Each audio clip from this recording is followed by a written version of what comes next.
welcome to back my YouTube family the all day science মৰমৰ ছাত্ৰ ছাত্ৰীসকল মই অলৰেডি তোমালোকৰ বিদ্যুৎ নম্বৰ লেছনৰ 4টা পাৰ্ট আলোচনা কৰিলোঁ তো আজি মই তোমালোকৰ লগত আলোচনা কৰিম ৰোধক প্ৰণালী ৰোধ এই টপিকত ঠিক আছে তো আমি ৰোধক কেইটা শ্ৰেণীত আমি সজাব পাৰি কেইটা প্ৰণালীত আমি সজাব পাৰি আৰু হিয়তৰ ৰোধ কেনেকৈ ওলাই হিয়তৰ বিভৱভেদ কেনেকৈ ওলাই আমি হেকেটা বিষয় আলোচনা কৰিম তো তোমালোকৰ ওচৰত মই এটা অনুৰোধ জনাম যিসকল ছাত্ৰ ছাত্ৰী নেকি আগৰ পাৰ্টসমূহ চোৱা নাই তোমালোকে সেই পাৰ্টসমূহ চাই আহা তেতিয়া হলে তোমাৰ এটু বুজাত বহুত সুবিধা হ'ব ওকে তো এতিয়া আমি আলোচনা কৰো আমাৰ মেইন টপিক লৈ আমাৰ মেইন টপিকটো হৈছে কি ৰোধক প্ৰণালী ৰোধ ওকে তো মেইন কথাটো হৈছে যে আমাৰ ৰোধসমূহ কেইটা সজ্জাত সজাব পাৰি ৰোধসমূহ কেইটা প্ৰণালীত আমি ভাগ কৰিব পাৰি তো মুঠত তোমালোকৰ জানিব লাগিব ৰোধটোক গছৱা ৰোধটোক মেইনলি আমি দুটা সজ্জাত সজাব পাৰি এক নম্বৰ হৈছে শ্ৰেণীবদ্ধ সজ্জা শ্ৰেণীবদ্ধ সজ্জা ওকে ওকে তো দুই নম্বৰ হৈছে মই ইয়াৰ পৰা এনেকে টানি ইয়াত লিখিছো দুই নম্বৰ হৈছে সমান্তৰাল সজ্জা চিন্তা কৰিবলৈ একো নাই একেবাৰে লেসনটো সহজ বনাই দিম ঠিক আছে তো আমি ৰোধক কেইটা সজ্জাত বা কেইটা ভাগত ভাগ কৰিব পাৰি ৰোধক আমি মুঠত দুটা ভাগত সজাব পাৰি এটা হৈছে শ্ৰেণীবদ্ধ সজ্জা আনটো হৈছে সমান্তৰাল সজ্জা তো এতিয়া আমি ফাৰ্ষ্টত আলোচনা কৰিম শ্ৰেণীবদ্ধ সজ্জাটোৰ বিষয়ে ওকে তো আমি ফাৰ্ষ্টত কি আলোচনা কৰিম শ্ৰেণীবদ্ধ সজ্জা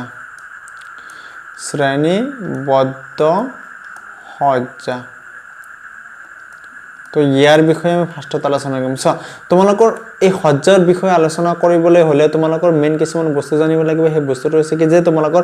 এটা বৰ্তনী আঁকা শিকিবলৈ জানিব লাগিব তো বৰ্তনী আঁকা শিকাটো মই পাৰ্ট 2 আৰু পাৰ্ট 3 ধুনীয়াকৈ আলোচনা কৰিছো যিকল নাজানা তোমালোকে হেকেটা সাবাত তথাপি মই ইয়াত আলোচনা কৰি দিছো সো এটা বৰ্তনী সজাবলৈ হলে এটা পৰিবেশ লাগিব এটা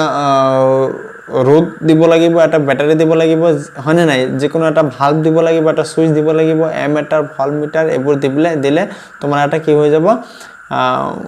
এটা বৰ্তনী হৈ যাব সাপোজ ধৰা মই ইয়াত আকিছো এই সাইডত আকিছো সোৱা মই তলত এটা পৰিবেশ দিছো ওকে তো ইয়াত মই এটা ব্যাটাৰি ইউজ কৰিছো সো ইয়াত এটা ব্যাটাৰি ইউজ কৰিছো ওকে তো ইয়াত মই এটা সুইচ ইউজ কৰিছো বন্ধ সুইচ ওকে তো ইয়াত মই এটা এমিটাৰ ইউজ কৰিছো ওকে তো সোৱা ইয়াত মই এটা ভাল্ব ইউজ কৰিছো এনেকৈ ইউজ কৰিব লাগিব হয়নে তো সোৱা এতিয়া মই কি শিকাম তোমালোকক শ্ৰেণীবদ্ধ সজ্জা হ'বলৈ হলে তোমালোকৰ এটা পৰিবেশিত সাপোজ ধৰা এইটো এটা পৰিবেশি মই এনেকৈ এটা পৰিবেশ আঁকিলো ওকে এইটো সাপোজ মই এ বিন্দু দিছো এইটো মই বি বিন্দু দিছো ওকে তো সাপোজ ধৰা এ আৰু বি বিন্দু এটা পৰিবেশ এই গুটেকেটা তো এটা পৰিবেশ আমি জানো হলো সাপোজ মই ধৰিলো এ আৰু বি বিন্দু এটা পৰিবেশ এটা এই একটা সৰল ৰেখা পৰিবেশ তোমালোকৰ দুটাতকৈ বেছি ৰোধ দিব লাগিব তেতিয়া হলে এইটো সমান্তৰাল শ্ৰেণীবদ্ধ সজ্জা হ'ব বুজি পালা তা একটা সৰল ৰেখা পৰিবেশ সাপোজ ধৰা মই এইটো এটা সৰল ৰেখা পৰিবেশ দিছো কোনটো এইটো এটা সৰল ৰেখা পৰিবেশ দিছো হয়নে এই একটা সৰল ৰেখা পৰিবেশ কেইটা ৰোধ হ'ব লাগিব দুটাতকৈ বেছি হ'ব লাগিব মই ইয়াত আকে দেখাই দিছো অলপখিনি মুছি দিছো মই সাপোজ এখানে মুছি দিছো মই সাপোজ চোৱা ইয়াত এটা ৰোধ এনেকৈ আকিলো ওকে তো ইয়াত আন এটা ৰোধ আকিলো ওকে ইয়াত আন এটা ৰোধ আকিলো সো মই ইয়াত তিনটা ৰোধ আকি দিলো এটা সৰল ৰেখা এনেকৈ এটা সৰল ৰেখা পৰিবেশৰ মাজত তিনটা ৰোধ আকিছো না নাই সো এক ইয়াত আছে 1 ইয়াত আছে 2 ইয়াত আছে 3 মানে মই তিনটা ৰোধ একটা সৰল ৰেখাত আকি দিছো এইটো কোৱা হ'ব তোমালোকৰ শ্ৰেণীবদ্ধ সজ্জা হ'বলৈ হলে একটা সৰল ৰেখা পৰিবেশ দুটাতকৈ বেছি ৰোধ হ'ব লাগিব তোমালোকে এইটো কনসেপ্ট মনত ৰাখিলে তোমালোকে মনত ৰাখিব পাৰিবা সো ইয়াৰে কিছুমান ক্ষেত্ৰত তোমাক কি ক'ব জানানে তোমাক ক'ব যে এই ৰোধটোৰ এই সজ্জাটোৰ মানে এই তিনটা যে ৰোধ আছে এই ৰোধটো তোমাক মুঠ ৰোধ ওলাব দিব টোটাল ৰোধটো ওলাব দিব এতিয়া তুমি মুঠ ৰোধ ওলাওতে কি কৰিবা জানা তো ইয়াক তুমি ৰোধ যেহেতু ৰোধক আমি r দি বুজো তো ইয়াক তুমি r1 দিয়া ইয়াক তুমি r2 দিয়া ইয়াক তুমি r3 দিয়া এখানে বুজি পালো আমি তো আচ্ছা এটা তোমাক যদি মোট ৰুট ওলাব দিয়ে কি কৰিবা r1 R2 আৰু R3 তুমি প্লাস কৰি দিবা মোট ট্ৰুথ ওলাই যাব সাপোজ মই ইয়াত লিখি দিছো এ আৰু বি বিন্দুৰ মোট ট্ৰুথ তোমাক কৈছে তো তুমি R ইকুৱেল কি ওলাব দিছে মোট ট্ৰুথ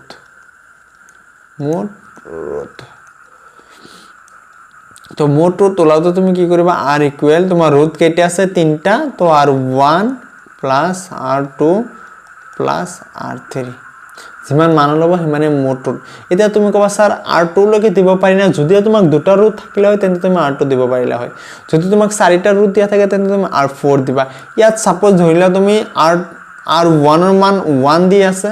R2 ৰ মান 2 দি আছে R3 ৰ মান 3 দি আছে সাপোজ ধৰিলা তুমি ইয়াত R2 তোমাৰ মান 4 থাকিব পাৰে 5 থাকিব পাৰে হনে নাই তেতিয়া তুমি কি কৰিবা জাস্ট ইয়াত তুমি মানবোৰ বহাই দিবা আৰু 1 ৰ মান 1 দি আছে প্লাস R2 ৰ মান কিমান 2 দি আছে প্লাস R3 ৰ মান কিমান দি আছে কোৱা 3 দি আছে তো এটো প্লাস কৰি দিলে কিমান হ'ব 6 তো তোমালোকৰ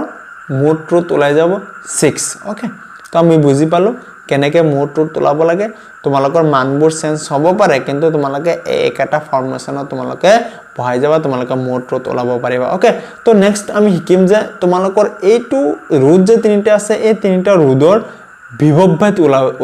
ওলাব দিব পাৰে মোট বিভবভেদ তো তোমালোকে বিভবভেদটো কেনেকৈ ওলাবা সব মই দেখাইছো বিভবভেদটো ওলাওতে তোমালোকে চোৱা এই যে ৰুট যিবোৰ দি আছে সবেৰে কি আছে সবে ৰুট তিনিটাৰ ওপৰত কি আছে বিভবভেদটো দি আছে হনে নাই তো ইয়াৰ ওপৰতো বিভবভেদ আছে ইয়াৰ ওপৰতো বিভবভেদ আছে ইয়াৰ ওপৰত বিভবভেদ আছে হনে তো চোৱা তুমি ইয়াৰ যেটো বিভবভেদ 1 দিয়া ইয়াৰ যেটো 2 দিয়া আৰু R3 টো 3 দি দিয়া নামকৰণ কৰিছো R1 টো 1 দিছো R2 টো 2 দিছো R3 টো 3 দিছো ওকে তো সব বিভবভেদৰ ক্ষেত্ৰত এই A বিন্দু আৰু B বিন্দুৰ মোট বিভবভেদ হ্যাঁ মনত ৰাখিবা শ্ৰেণীবদ্ধ সজ্জাৰ ক্ষেত্ৰত এই A বিন্দু আৰু B বিন্দুৰ মোট বিভবভেদ আমাৰ যে এই R1 R2 R3 যে যেটো ৰুট আছে এই ৰুটৰ ইয়াত সাপোজ আৰু মই এটা x y এনেকে x1 y1 x2 y2 এনেকে মই সাপোজ নাম ধৰি লৈছো হয় নাই তো এই দুটা বিন্দু আছে নহয় এই দুই বিন্দুৰ মাজৰ বিভবভেদ আৰু তোমাৰ যাই পিনে কি কৈছে এই A বিন্দু আৰু B বিন্দুৰ মোট বিভবভেদ এই R1 ৰ দুই মূৰৰ মাজৰ বিভবভেদ R2 ৰ দুই মূৰৰ মাজৰ বিভবভেদ আৰু R3 ৰ দুই মূৰৰ মাজৰ বিভবভেদৰ যোগফলৰ সমান বুলি কৈছে ওকে বুজি পালা তাৰ মানে তোমালোকক কৈছে যে এই R1 ৰ দুই মূৰৰ মাজৰ যিমান বিভবভেদ হ'ব R2 ৰ দুই মূৰৰ মাজৰ যিমান বিভবভেদ হ'ব R3 ৰুটকৰ দুই মূৰৰ মাজৰ যিমান বিভবভেদ হ'ব এই বিভবভেদ কেইটা তিনটা বিভবভেদ হল হয় নাই এই তিনটা বিভবভেদ যোগ কৰি যিমান পাবা মান হিমান হৈছে A আৰু B বিন্দুৰ মোট বিভবভেদ তো কেনেকৈ ওলাবা মই ইয়াত লিখি দেখাই দিছো ওকে তো স্ক্ৰিনশ্বট মাৰি লও মই মোট ট্ৰুথটো মুছি দিম ওকে তো সব মোট ট্ৰুথটো মই মুছি দিলো ওকে সো মোট বিভবভেদৰ ক্ষেত্ৰত V ইকুৱেল কি কৰিবা R1 ৰ ঠাইত আমি কি দিছো B ইয়াত সো B1 দিছো হয়নে B1 প্লাস R2 ঠাইত কি দিছো B2 same B2 plus R3 জায়গাত আমি কি দিছো B3 হয়নে নাই তো সো মোট ট্ৰুথ ইকুৱেল কিমান হ'ব মোট ট্ৰুথ নহয় সৰি মোট বিভবভেদ কিমান হ'ব সাপোজ ধৰা বিভবভেদ তুমি R1 ত তুমি সাপোজ পালা 2 পালা সাপোজ তুমি R1 ত ইয়াত 2 দিলা ইয়াত 2 দিলা ইয়াত 4 দিলা আৰু R3 তুমি ইয়াত 4 দিলা R3 তুমি 6 দিলা সাপোজ ধৰি ললো তো কি হ'ব B2 ত কিমান হ'ব 4 প্লাস মানে আৰু B3 ত কিমান হ'ব 6 তো এটো প্লাস কৰি দিয়া 2 4 6 6 12 হ'ব 12 হ'ব ইয়াৰ মোট বিভবভেদ জাস্ট সমান্তৰাল সজ্জাৰ ক্ষেত্ৰত যিমান কেটা মান হ'ব এটো প্লাস কৰি দিলে যোগফল কৰি দিলে আমি মোট বস্তুবোৰ পাই যাম তো এই দুটাৰ ক্ষেত্ৰত যদি আমি ওহমছ ল ইউজ কৰো ওহমৰ সূত্ৰ যদি ইউজ কৰো তেতিয়া হলে আমি কি পাম সো আমি ওহমৰ সূত্ৰ কি জানো V ইকুৱেল I R এটো কি ওহমৰ সূত্ৰ হয় নাই তো সোৱা এতিয়া তোমাৰ যদি ইয়াত V1 অনলি যদি 1 ৰ ওলাব দিয়ে তোমালোকে কি কৰিবা সাপোজ আৰু তোমাক অনলি V1 ৰ কথা কলে সাপোজ R1 ত V1 আছে মানে সাপোজ এনেকে V1 ৰ কথা ক'লে এনেকে ঠিক আছে তো তোমালোকে এই প্ৰবাহটো থাকিব ইয়াৰ মাজত চালিত হোৱা প্ৰবাহ ওমৰ সূত্ৰক যদি তুমি ফলো কৰা তো I1 ইকুৱেল R1 তাৰ মানে এই R1 ৰ কথা কৈছে সাপোজ তোমাক R2 ৰ কথা কৈছে সেম একে লিখিবা V2 ইকুৱেল কি লিখিবা I2 R2 ওকে তো সেম V3 ৰ কথা ক'লে V3 equal I3 equal into R3 তো এনেকৈ আমি তাৰ মোট বিভৱবেদ মোট ৰোধ ওলাব পাৰি তো আমি শ্ৰেণীবদ্ধ সজ্জা বুজি পালো ইয়াৰ ওপৰত ভিত্তি কৰি মই এটা তোমালোকক অংক কৰি দিম ঠিক আছে তাৰ আগত মই সমান্তৰাল সজ্জাৰ থুলমূলকৈ এটা বৰ্তনী আঁকি তোমালোকক বুজাই দিওঁ ঠিক আছে সমান্তৰাল সজ্জাটো তোমালোকৰ বহুতো কম আহে হলো মই থুলমূলকৈ বুজাই দিছো সেম যদি শ্ৰেণীবদ্ধ সজ্জা বুজি পাইছা সমান্তৰাল সজ্জা আৰু সহজ সাপোজ ঠিক একেদৰে আমি এটা ব্যাটাৰী আঁকিলো ইয়াত কি পঢ়িম সমান্তৰাল সজ্জা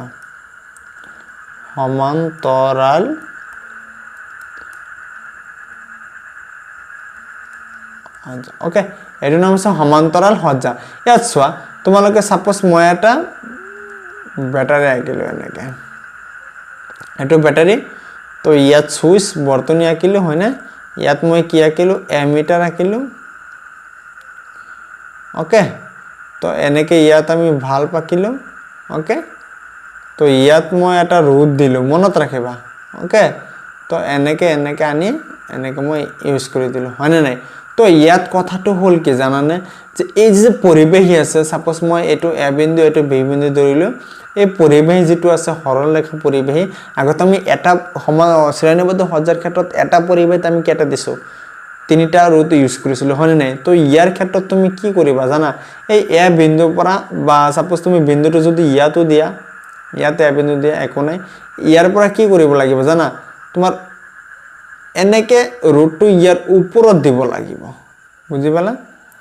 দিপিনে এনেকে ইউজ কৰিব লাগিব এনেকে ৰোধটো ইয়াৰ ওপৰত দিব লাগিব তাৰ মানে ওভাৰৰোড দেখা পাইছা না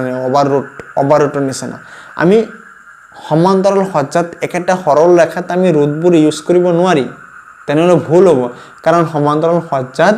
আমি নিজৰ ইচ্ছা অনুযায়ী কাৰেন্টৰ ভোল্টেজবোৰ কম বেছি কৰিব পাৰিম কাৰেন্টৰ প্ৰবাহ যেটো আছে এটো কম বেছি কৰিব পাৰিম কিন্তু আমি শ্ৰেণীবদ্ধ সজ্জাত কৰিব নোৱাৰি সাপোজ ধৰা মই মাজৰটো এইটো ৰোধক আমি কাৰেন্ট বেছি দিম এই দুটাত কমাই দিম আমি কৰিব পাৰিম কিন্তু শ্ৰেণীবদ্ধ সজ্জাৰ ক্ষেত্ৰত আমি কৰিব নোৱাৰি হয়নে তো এটো হল শ্ৰেণীবদ্ধ সজ্জাৰ তুলনাত সমান্তৰাল সজ্জাৰ এটা সুবিধা মনত ৰাখিবা তোমালোকৰ যদি কোৱেশ্চন আহে শ্ৰেণীবদ্ধ সজ্জাৰ তুলনাত সমান্তৰাল সজ্জাৰ সুবিধাসমূহ কি কি তোমালোকে লিখিব পাৰিবা যে আমি নিজৰ ইচ্ছা অনুযায়ী তাত কি কৰিব পাৰি কাৰেন্টৰ ভোল্টেজ কম বেছি কৰিব পাৰি তো হয়নে এটো হ'ব শ্ৰেণীবদ্ধ সজ্জা তো ইয়াত যদি আমাৰ মোট ৰোধ ওলাব লাগে সাপোজ তুমি ইয়াক R1 বুলি দিয়া ইয়াক R2 বুলি দিয়া ইয়াক তুমি R3 বুলি দিয়া তো ইয়াৰ মোট ৰোধ ওলাব হলে কি কৰিবা ইয়াত তোমালোকৰ সূত্ৰটো এনেকে মনত ৰাখিব লাগিব যে ইয়াত 1/r দিব লাগিব মোট ৰোধ ওলাবলৈ হলে কাৰ মোট ৰোধ তোমাৰ এ আৰু বি বিন্দুৰ মোট ৰোধ হয়নে নাই তো 1/r1 প্লাস এটো প্লাস কৰি দিব লাগিব 1/r2 প্লাস 1/r3 এনেকে যিমান মান আছে এই মানবোৰ বহাই দিয়া সাপোজ 1/r1 ৰ মান মই 2 দিলু 1/r2 ৰ মান মই 3 দিলু প্লাস 1/r3 ৰ মান মই 5 দিলু তো কিমান হৈ যাব 2 5 10 তো 10 হৈ যাব 10 ওম হৈ যাব ইয়াৰ মোট ৰোধ তো যদি শ্ৰেণীবদ্ধ সজ্জাটো তোমালোকে বুজি পাইছা তেন্তে সমান্তৰাল সজ্জা সেম একে সহজ তো একো নাই তো এতিয়া মই তোমালোকৰ লগত এটা অংক আলোচনা কৰিম সেই অংকটো হৈছে তোমালোকৰ এক্সাম্পল 12.7 নে কি আছে চোৱাচোন তোমালোকৰ এক্সাম্পলটো চোৱা পেজ নাম্বাৰ 212 এক্সাম্পল আছে 12.7 ত এটা তোমালোকৰ অংক দি আছে সেই অংকত তোমালোকক কি কৈছে চোৱা এক্সাম্পল কি এক্সাম্পল 12.7 চোৱা 12.7 ত তোমাক কৈছে এটা বৰ্তনী দিছে ঠিক আছে বৰ্তনী এটা ৰোধ দিছে নেকে এই ৰোধটো এই প্ৰবাহ তাৰ ডালৰ মাজৰ ৰোধটো 4 ওম বুলি কৈছে কিমান কৈছে 4 ওম ওকে তো ইয়াত এটা ভালভ দিছে এই ভালভটো ৰোধ কিমান কৈছে 20 ওম বুলি কৈছে ওকে তো তাৰ পিছত এনেকে এটা বৰ্তনী আঁকিছে এনেকে এটা চাবি দিছে বন্ধ চাবি হয় না তাৰ পিছত এনেকে এটা এমিটাৰ দিছে এনেকে ব্যাটাৰীবোৰ দিছে এনেকে ব্যাটাৰীবোৰ দিছে হয় নাই তাৰ পিছত এনেকে দিছে ওকে তো এনেকে তোমালোকৰ কি এটা বৰ্তনী আঁকিছে এটা যদি মাইনাস দিও এটো প্লাস দিব লাগিব তুমি কাৰেন্টবোৰ ইপিনে প্ৰভাৱ কৰি দিয়া ভাল হ'ব তাৰ মানে ব্যাটাৰীবোৰ এনেকে দিয়া ওকে তো এটো প্লাস হলে এটো মাইনাস হয়নে এটো মাইনাস তো কাৰেন্টবোৰ প্লাসৰ পৰা ওলাই যাব এইবোৰ আলোচনা কৰিছো হয় নাই তো ইয়াৰো এটো প্লাস হ'ব এটো মাইনাস হ'ব এনেকে কাৰেন্টবোৰ ওলাই আহিব এনেকে এটা বৰ্তনী দি তোমালোকক কৈছে যে এই ওমটো কিমান কৈছে 4 বুলি কৈছে ৰুট আৰু তোমালোকৰ যেটো ভালভ ইউজ কৰিছে বৰ্তনীত হে ভালভটো কিমান কৈছে 20 ওম বুলি কৈছে তো তোমালোকক কোশ্চেন কৰিছে এড কোশ্চেন কৰিছে তেতিয়া হলে এই বৰ্তনীটোত মুঠ ৰুট কিমান হ'ব এক নম্বৰ কোশ্চেন কৰিছে তো বি নম্বৰ কোশ্চেন কৰিছে তোমালোকৰ সোৱা তোমালোকে পেজ নম্বৰ 212 সব বৰ্তনীৰ মাজেৰে জ প্ৰবাহ এই বৰ্তনীৰ মাজেৰে মুঠ প্ৰবাহ কিমান চালিত হৈছে এটো কৈছে আৰু সি নম্বৰ কোশ্চেন কৰিছে বৈদ্যুতিক ভালভ আৰু পৰিবেশ দুইমূৰৰ মাজৰ বিভৱবেদ ওলাব দিছে ওকে তো তিনটা কোশ্চেন তোমালোকৰ কৈছে তো ফাৰ্স্ট কোশ্চেন সোৱা এ নম্বৰ কোশ্চেনত কি কৈছে মুঠ ৰুট ওলাব দিছে আমাক মুঠ ৰুট ওলাব দিছে মুঠ ৰুট সো মুঠ ৰুটৰ কথা যেতিয়া কৈছে তেতিয়া মানে এটা কথা মনত ৰাখিব লাগিব মই কি কৈছিলো যে তোমালোকৰ ৰুট কেইটা দি আছে কেইটা ৰুটৰ কথা কৈছে এটো প্লাস কৰি দিয়া হা সো ইয়াত তোমালোকৰ ৰুট কিমান দি আছে এটা আছে 4 আনটো হৈছে 20 হয়নে তো r ইকুৱেল এটো কি শ্ৰেণীবদ্ধ সজ্জা r ইকুৱেল কি আছে r1 দ্বাৰা r1 প্লাস r2 কিমান আছে r ইকুৱেল r1 ত কিমান আছে 4 প্লাস r2 ত কিমান আছে 20 তো r ইকুৱেল কিমান হ'ব 24 ওম 24 হৈ গল এক নম্বৰ आंसर হৈ গল 24 ওম হৈ গল এই বৰ্তনীটোৰ মুঠ ৰুট ওকে তো আমি এক নম্বৰ কোশ্চেন आंसर পাই গলো তো দুই নম্বৰ সোৱা মই এখিনি মুছি দিছো স্ক্ৰিনশ্বট মাৰি ল যাৰ যাৰ সুবিধা আছে সোৱা বি বিত কি কৈছে বিত কৈছে বৰ্তনীটোৰ মুঠ চালিত প্ৰবাহ বুলি কৈছে নহয় বৰ্তনীৰ মাজেৰে চালিত হোৱা মুঠ প্ৰবাহ সোৱা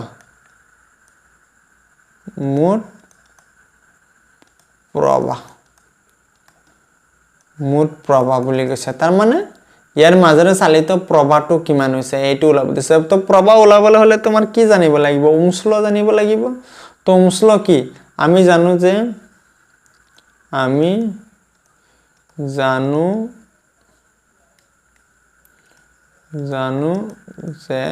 কি জানো ওহমছ ল জানো না বা ওহমৰ সূত্ৰ অনুসৰি তুমি এনেকৈ লিখিব পাৰিবা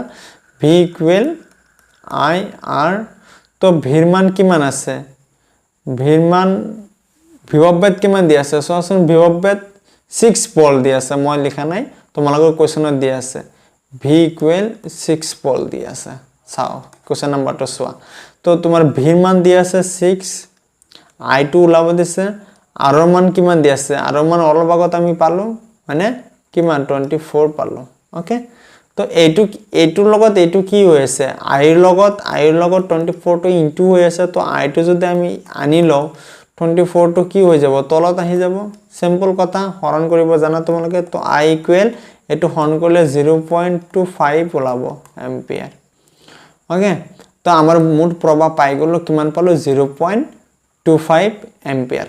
তো এখিনি হৈ গল মুঠ প্ৰবাহ তো বি নম্বৰটো পাই গলো স্ক্ৰিনশ্বট মাৰি ল ওকে তো সি নম্বৰ কোশ্চেনত কি কৈছে সি নম্বৰ কোশ্চেনত তোমালোকক কৈছে যে বৈদ্যুতিক ভালভ আৰু পৰিবেশ দুইমূৰৰ মাজৰ বিভৱবেদ তোমালোকৰ বিভৱবেদটো ওলাব দিছে তো বিভৱবেদটো ওলাওতে তোমালোকে সিম্পল ওহমৰ সূত্ৰটো ব্যৱহাৰ কৰি দিবা কাৰ সূত্ৰ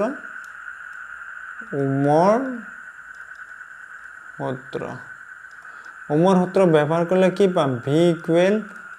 আই আর হয় না নাই তো বিভব বেত ওলাব দিছে আইটো কিমান পালো 0.25 ইনটু সোয়া এটা তুমি যদি r2 এক্সট্রাকে কৰা তাৰ মানে ফাৰ্স্ট r2 কিমান আছে 4 ওম আছে মানে এইটো কৰিলে কিবাটা মান পাবা তাৰ পিছত যদি তুমি এনেকে কৰা 25 তাৰ সেকেন্ড